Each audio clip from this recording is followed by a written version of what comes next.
First off, what is a stakeholder map? The stakeholder map is a visual representation of stakeholders that are affected by activities and projects. But let me go ahead and scale this back and roll this back.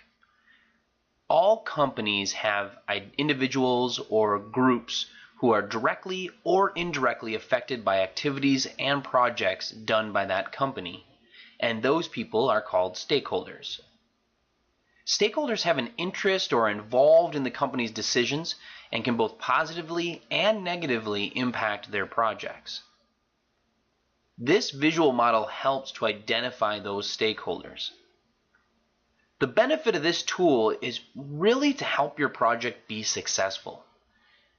Without fully mapping out those that are affected by the project, requirements can be missed or assumptions can be made that cause the project to fail.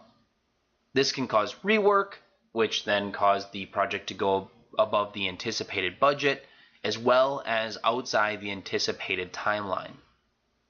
The stakeholder map is a great tool to use early on in the project to help really identify who is going to be affected, and that way as you're writing requirements, you're ensuring that you're getting everything from everyone that will be utilizing or affected by this particular project.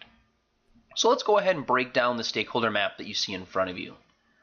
Stakeholder map has a center shape, and this is really the system or the project that's being implemented. And that's where everything's being derived from. So here's the project, and in this case it's a Dolicious system. We'll dig into it a little bit deeper here. But as we span off, you have a stakeholder category in the shapes that are directly off of the middle.